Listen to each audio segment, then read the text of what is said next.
everyone, and welcome to English Pod. My name is Marco. My name is Catherine, and today we have an upper intermediate level lesson. It's kind of bitter, it's a little bit sad, but it's also kind of sweet.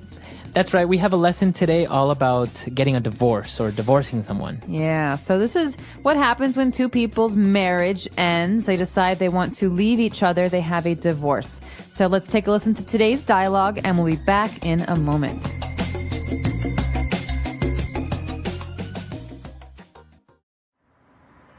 Joanne, let's not make this divorce any more acrimonious than it already is, okay? Let's just get down to business and start dividing this stuff up fairly so we can go our separate ways, all right? Fine with me. I just want to get this over with. It's important we make a clean break. I should have signed a prenup. What was that? Nothing?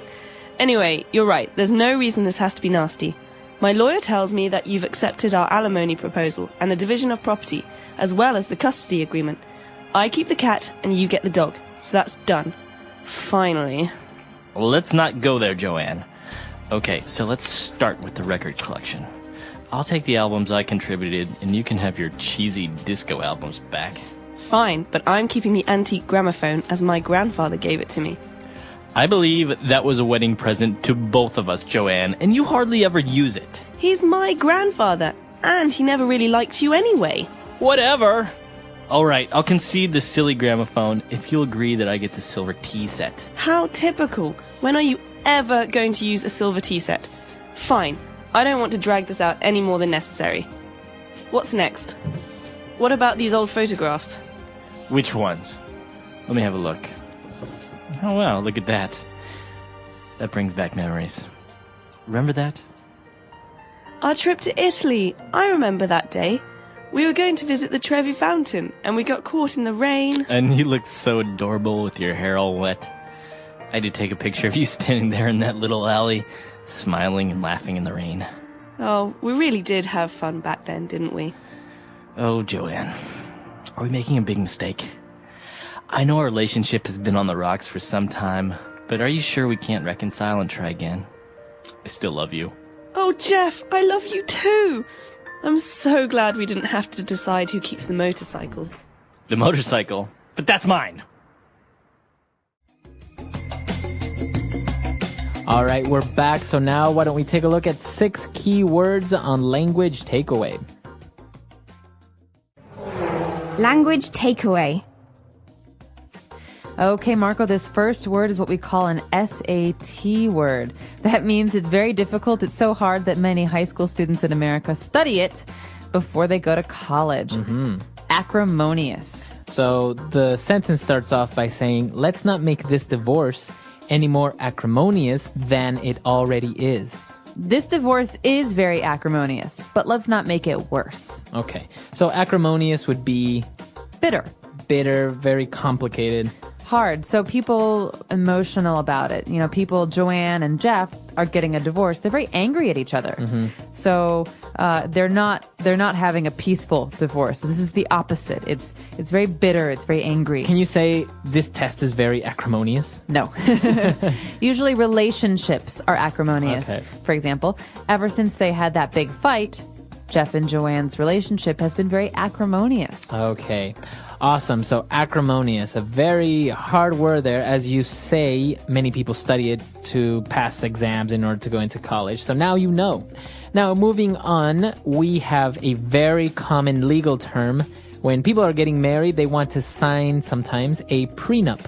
Yeah, you said it's common. You hear this a lot in movies and TV. Yeah, with celebrities. Yeah, you read about celebrities. So basically, a prenup is a short way of saying a prenuptial agreement. Nuptial means having to do with marriage. Right. So basically, if you sign a prenup, you are agreeing to certain conditions before you get married. That's right. It's a contract between future husband and future wife about what happens if they divorce. For example, I decided not to get a prenup with my fiance because I don't think we'll get divorced. But maybe he decided to get a prenup because in case they divorce, he wants to keep his car. Right. So it usually happens a lot with celebrities, as we say, because they have a lot of money. And if they get divorced, then usually it can get complicated, how much money the spouse gets, etc. So maybe their prenuptial agreement or prenup will be that if they get divorced, the wife may get maybe $1 million instead of $100 million. Exactly. It's a way many people protect themselves financially in case of divorce. Very good. Now, moving on, another legal term and related to money is an alimony. Okay, so let's look at the context of this word. Joanne is talking and she says, "My lawyer tells me you've accepted our alimony proposal." Alimony. So this is probably something to do with money, right? So she said that her lawyer has proposed an alimony, and that's usually a settlement, an amount of money that you agree on when you get divorced. Right, so this is exactly it. In a divorce, this is how much money one person will pay the other. That's right. So if two people are married and when they get a divorce, their alimony may be the husband. If he's got a lot of money, he will pay an alimony of $500,000. Right. And so this is different from property, which is the next thing. Division of property means that you talk about who will receive the car, the house, things like that. Okay. Very good. So very complicated situations when you're getting divorced, prenups and alimony. But moving on, they were talking about custody as well.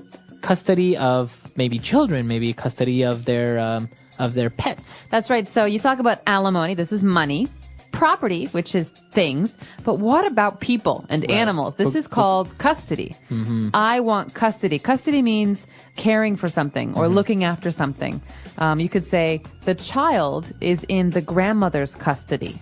Okay, so in the care of the grandmother. That's right. So usually as well, when people get divorced, somebody gets custody of the children. Right. So he wants custody, but he doesn't have a job, so she will receive custody. You could say that. In this case, though, we're talking about custody of pets, animals. Right. In this case, it's animals, but it's actually true, right? People, when they get divorced, they may ask the court for custody of their pets. That's right. And sometimes custody is what makes a divorce extremely acrimonious. Yes. Who gets to keep the children? Who gets to keep the pets? Now, moving on and a little bit away from legal terms, they were dividing up their property and saying, well, I get to keep this, you get to keep that. And Joanne said, I'm keeping the antique gramophone as my grandfather gave it to me. So who cares about pets and money? I want the gramophone. Right. All right, so this is actually a word you don't hear very often anymore. It's an old thing, and that's what antique means, right? Antique is old. Right, so antique, this is an adjective here. It can also be a noun. An antique table, an antique gramophone, is something that's very old, like 100 years old or 150 years old. And a gramophone is one of those machines that you see in movies that play the old vinyl records and has like a big horn where the sound echoes. That's right. So in the 19th century, early 20th century, people didn't have CDs or MP3s or iPods. This is how they listened to music. So you usually have a hand crank. You have to turn the machine, and then the music will play, and you can dance and do whatever. Right. So that's a gramophone. Now, moving on to our last word, Jeff said, you know what? Okay, fine. Keep the gramophone.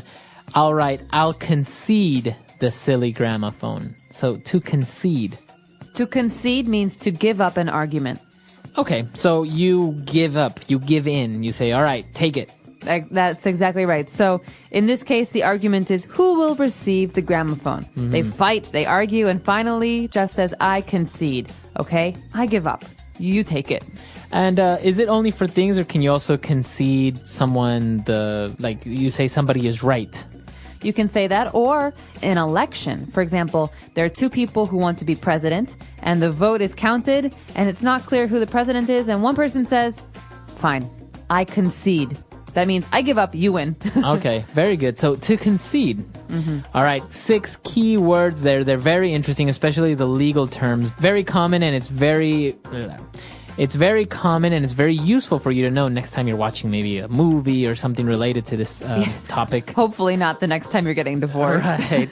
But let's move on now to 4 key phrases that we have for everyone on Fluency Builder. Fluency Builder.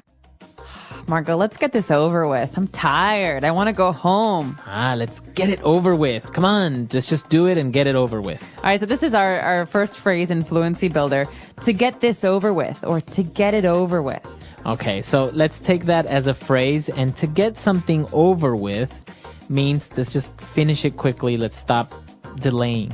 That's right. This is a way to ask to finish something quickly or to stop something. So, for example, I have to go to the dentist later. Maybe I really don't want to go. I'll say to myself, let me just get this over with, and once it's done, I don't have to worry about it. Or maybe you have homework to do, and instead of doing it later, you're just like, okay, I'm going to do it now and just get it over with. All right, to get over with, to get something over with. Okay. And when they were talking about breaking up or separating, Joanne mentioned it's important we make a clean break. What does she mean by making a clean break? All right, we hear this phrase all the time. It's a very important phrase. In relationships, it means when two people leave each other, you don't then call them or see each other or hang out. It means a clean break. You stop altogether. Okay. You stop something completely. So you don't talk anymore, you don't see each other anymore, you completely just stop contact with each other. Exactly. You can also say this about breaking something. You could say it was a clean break. When I broke my arm, it was a clean break. There were no little pieces of bone or any problems like that. It was a clean break. That means completely broke. Okay, so when we talk about clean break in a relationship, it means we completely break up, we stop talking to each other, and it's over with. It's in the past. Exactly. All right. So moving on, they were talking and completely, arguing about, I get the gramophone, I get the tea set. And Joanne said, okay, fine. I don't want to drag this out any longer than necessary. So you can hear her. I don't want to drag this out any longer than necessary. So to drag something out means to extend, to make something longer, to make something take more time than it should. Okay. So for example, if someone's giving a speech, they may be dragging it out, right? And you're, so if someone's giving a very long speech, you're like, oh my God, he's dragging the speech out so long. Yeah, when will he ever stop? Right. Or you could say in an argument, I'm tired of arguing. Let's not drag this out anymore. Let's just stop. Okay. So to drag something out is usually time related, to make things longer than necessary. Exactly. All right. And for our last phrase, when Jeff was talking about the relationship, he says, I know a relationship has been on the rocks for some time. Okay, so the relationship was on the rocks. Okay, so this is an interesting phrase. Think about rocks. You see rocks on the ground in the ocean. Something that's on the rocks, in this case, means something that is not going well. Something that has problems. Yes, it's not smooth. So when Jeff says our relationship has been on the rocks, he's saying we fight a lot. We have problems. It's not working. So if I say my company has been on the rocks recently, it means it's not doing very well. Business is not going well. Yeah. Okay. So you can use this for different things. Now, obviously, you may have heard it before for drinks. You say scotch on the rocks. Right. That's different. Be careful. In that sentence, Marco's talking about ice. Right? Yeah. So that's different if you ask for a drink on the rocks. But if you describe yourself or your company or a relationship as being on the rocks, it means you're having a tough time. It's a bad situation. Okay. Exactly. So it's a very useful phrase. I think that's very native, very colloquial if you say something like Absolutely. this. It's a great phrase to use. I encourage you. I mean, I hope that your situation, your work, and your relationships are not on the rocks. But I do hope that when you're practicing speaking, you use this phrase a lot because it's really, really colloquial, like you say, Marco. Yeah, it's really good. So I think we've taken a look at a lot of phrases, a lot of vocab. Why don't we go back, listen to the dialogue for one last time.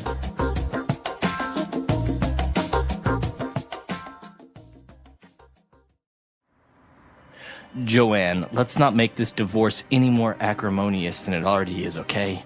Let's just get down to business and start dividing this stuff up fairly so we can go our separate ways, all right? Fine with me. I just want to get this over with. It's important we make a clean break. I should have signed a prenup. What was that? Nothing? Anyway, you're right. There's no reason this has to be nasty. My lawyer tells me that you've accepted our alimony proposal and the division of property, as well as the custody agreement. I keep the cat and you get the dog. So that's done. Finally. Well, let's not go there, Joanne. Okay, so let's start with the record collection. I'll take the albums I contributed, and you can have your cheesy disco albums back. Fine, but I'm keeping the antique gramophone as my grandfather gave it to me.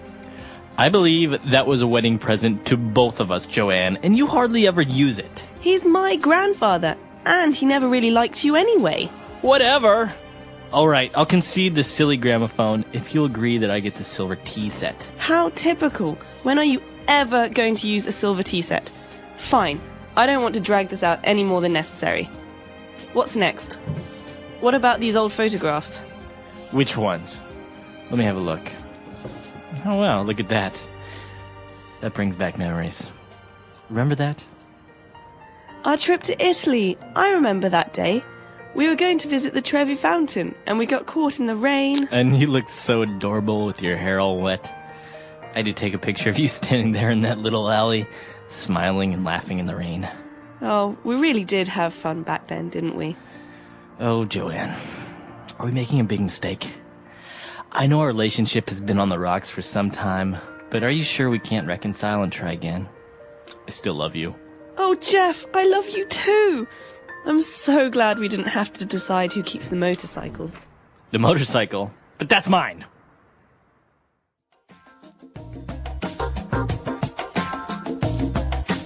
All right, we're back. So a very interesting dialogue all about divorce. Now, this is a very common situation nowadays in many countries, such as the United States or Europe. Divorce rates are very high lately, like in the past 10, 20 years. Yeah, they do say that since maybe the 70s or 80s, divorce rates have been on the rise. I think the average now in America is about 50%. Yeah, it's like 5 in 10 marriages end in divorce. That's right. And then from what I understand or I read once, I think out of those 50% that get divorced, if they remarry, again, the probabilities of those that get remarried are again half. So most likely people will get divorced at least twice. That's true.